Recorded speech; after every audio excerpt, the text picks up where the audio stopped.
I must traverse the Black Lake, and that cannot be done without your blessing.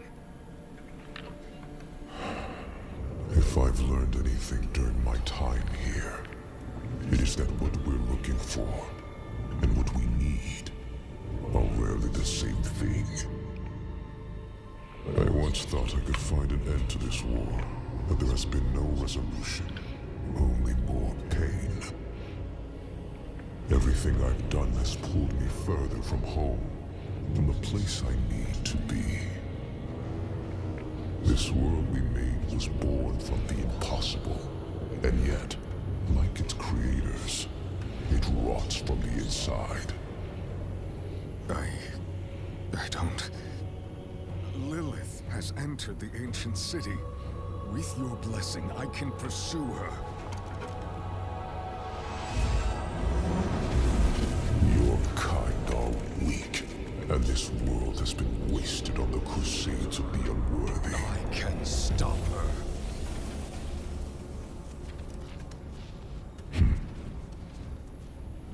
This audience is concluded.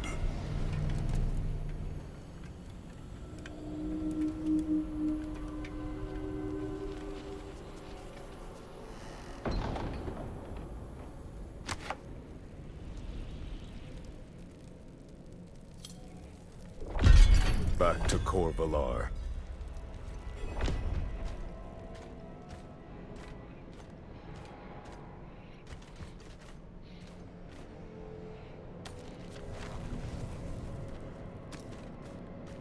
All right. Well, I'll splice those two together real fast.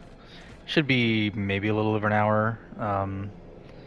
But I should probably stop because it's right around 9:30 or so here. And I'm gonna start winding down for bed in the morning. And I think this beta goes offline tonight, so this is probably all I'll be able to play of Diablo 4. But it's fun. I think the Barbarian is more fun than the Necromancer just because there is a bit of challenge to it, and it feels more visceral almost.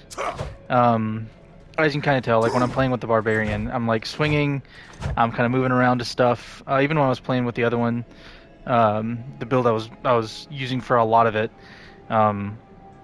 it was very much more hit and run, and I was using bleed damage to inflict most of it, which was neat.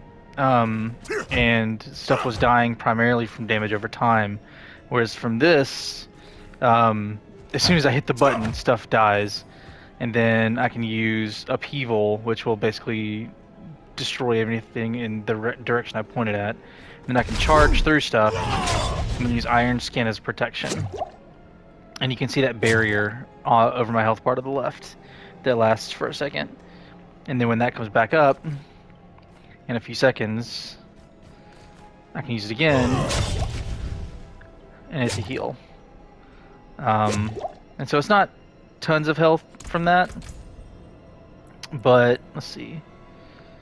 But it does 60% of my missing life as that barrier.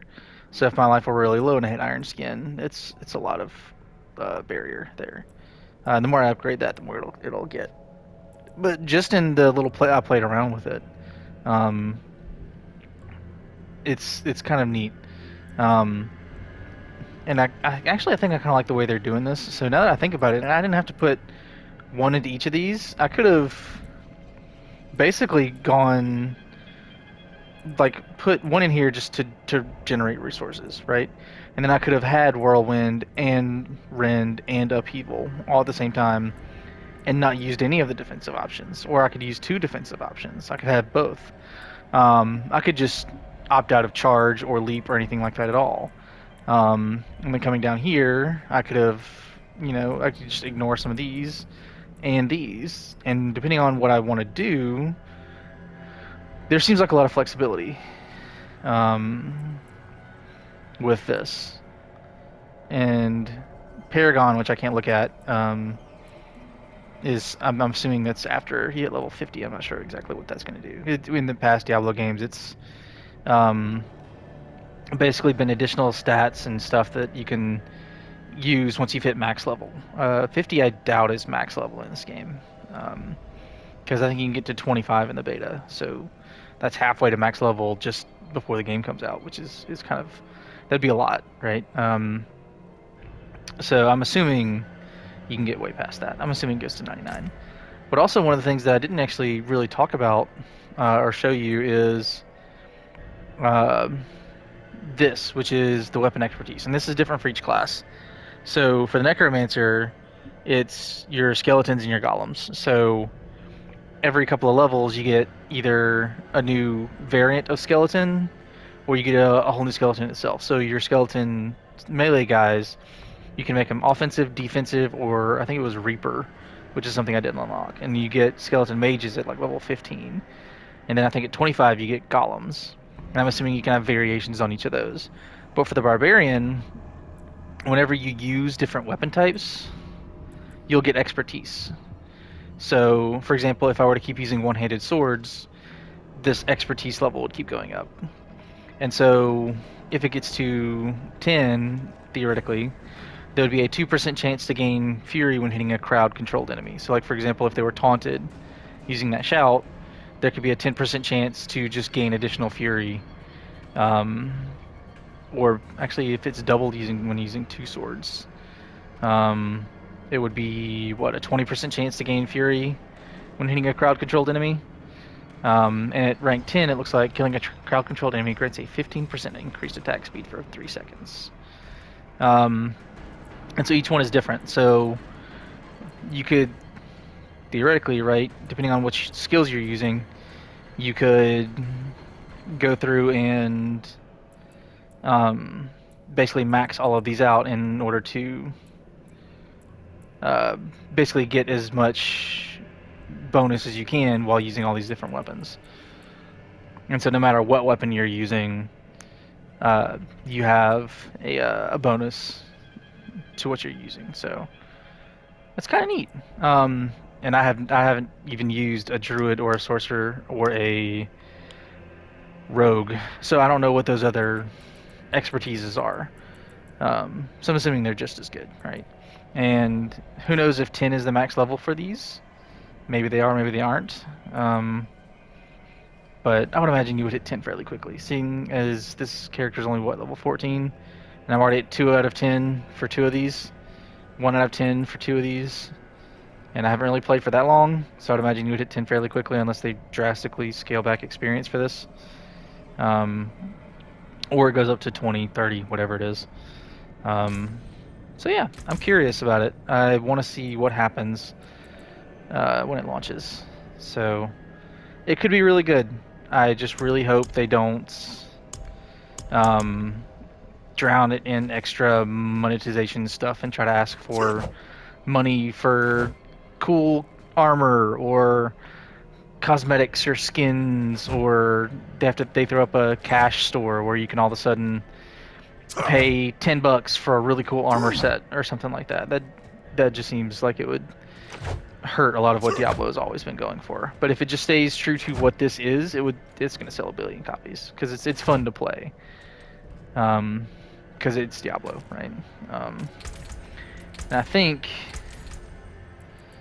one of the things here that I actually think has me know it's not stopping at level 50 is the world tier.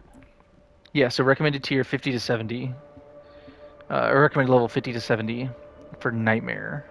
So I'm assuming once you beat it,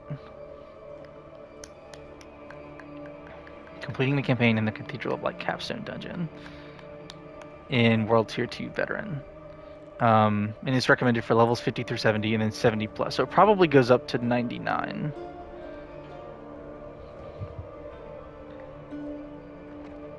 And then you can see the different. So like in the one I was playing on, it's harder than Adventurer, which is easy. Then this is a little bit more challenging. They get more experience, more gold. And then it looks like sacred items and unique items. So I assume legendaries, and then whatever sacred items are. And there's nightmare dungeons. Hell tides can appear across Sanctuary. Champion monsters with damage resistance auras can appear. Enemies are more formidable. Monsters give 100% increased experience. Overcome 20% resistance. Ancestral items and new unique items can drop. So yeah, it seems neat. So like if I were to go create a new character here, then you can see like I've used a barbarian who's into berserking, bleed damage, which is what I was using before. The walking arsenal where you can have all those different weapons you can use. And then you can use fury. The necromancer, which I had before, where I had all those skeletons, and I used the darkness skills, which was that little blade thing. I didn't even touch the blood skills. Sorcerer, which is also supposed to be really powerful. Those are supposed to be really strong from what I saw. To the point where like it's kind of like the necromancer. It just makes things too easy so far in the beta. And I haven't heard anything about the rogue or the druid really. But I'm assuming this is like the Amazon mixed with like the assassin. And then this is the druid who can turn into a werewolf or a werebear. And I think they can summon a few things as well. So, I don't know. I'm curious to see what it's like when it comes out in June, I think. But until then, I'm going to stop this recording and splice together those videos probably tomorrow and upload those. But yeah, hope you enjoy it.